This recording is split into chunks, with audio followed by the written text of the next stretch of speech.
Diddle Dillup, A Frog's Adventures, Chapter 3, Bass Bully. A few days later, Diddle heard what sounded like crazy splashing and went to see what was causing it. He saw a bass that was trapped behind a ledge that separated the shallow water from the rest of the water. He decided to ask how he got there and if he needed help. Diddle, hi there. I heard you splashing, and I was wondering how you got there. Do you need help getting out? The bass was stunned by the very idea that a frog, especially the frog he hates the most, was offering to help him.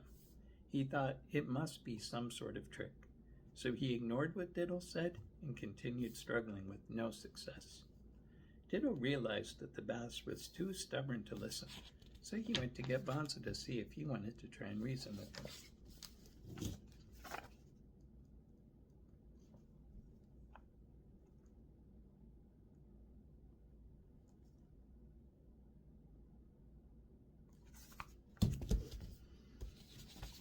A while later, Diddle returned with Bonzo. Bonzo, why didn't you answer my friend when he offered to help you? Don't you realize by now that you were not going to get out of there by yourself? Bass, yes, I do seem to need help, but it's hard for me to trust the idea of a frog helping me, especially that frog. It's also hard for me to trust you, since I'm one of the bass who have been picking on you both. Bonzo, if we didn't really want to help you, we would just leave. You are already stuck, and the other bass would not be able to free you, even if they did come this far. Your only hope of escaping is to accept the help of my friend. You do have a plan, right? Diddle, of course. I would not have offered if I had not. I already thought of a way. Bonzo, so what's it going to be? Are you going to accept the help of my friend and escape that place? Or are you going to allow your pride to keep you trapped? The bass hated the idea of accepting the help of a frog, yet it seemed he had no other choice. Bass, yes, please help me. Diddle, first, I want you to tell us how you got there. The bass looked embarrassed.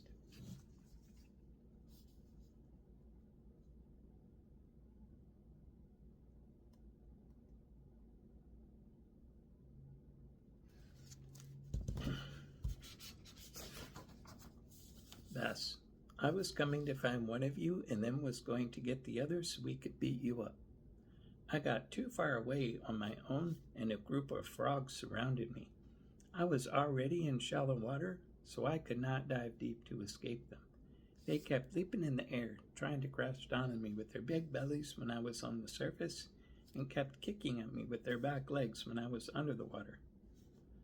They continued until they cornered me against this ledge. Some of them pinned me against the ledge, and others went underneath me and pushed me clear up over the ledge. The problem is that the water on this side is too shallow for me to jump high enough to get over the ledge.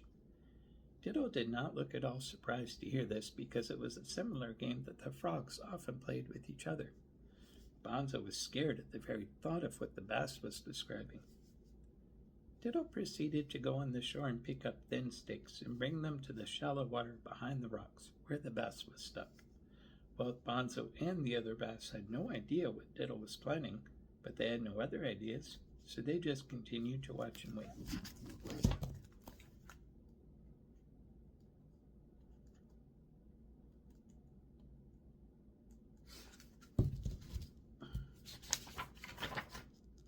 After a long time, Diddle had brought enough twigs and with them set side by side were as white as Diddle's belly. Diddle then got in the water with the bass and lined all the sticks up so that they were in an angle that stuck over the top of the ledge. Diddle, are you ready? Bonzo and the other bass. Ready for what? Diddle smiled as he was feeling very clever. You said that you can't jump high enough to get over the ledge. You're going to put your body across the sticks, and I'm going to jump and land on the other end of those sticks.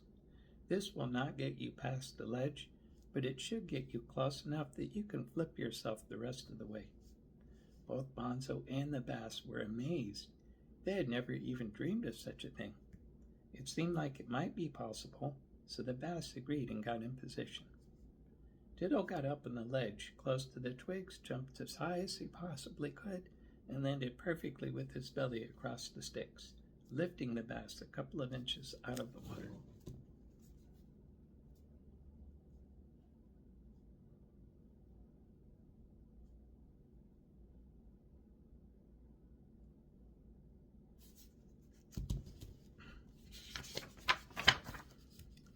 The bass flipped its tail as hard as it could and just barely made it on top of the ledge. Diddle then nudged it until it eventually fell into the water on the other side of the ledge.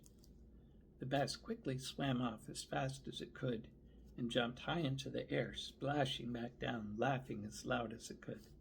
It was certain that it was doomed, but now it was free, thanks to them. It quickly swam back to Diddle and Bonzo to thank them. Everything I thought I knew about you both and everything I hated you both for was wrong. I am very sorry that I was so mean to you both. I cannot speak for the others, but I will never pick on either of you ever again. The bass then swam off as fast as it could to bass territory. Many suns and moons passed, and Diddle and Bonzo were no longer being threatened or bullied by either bass or frogs. It seemed that word of their good deeds had spread through both territories, and at last they finally had peace.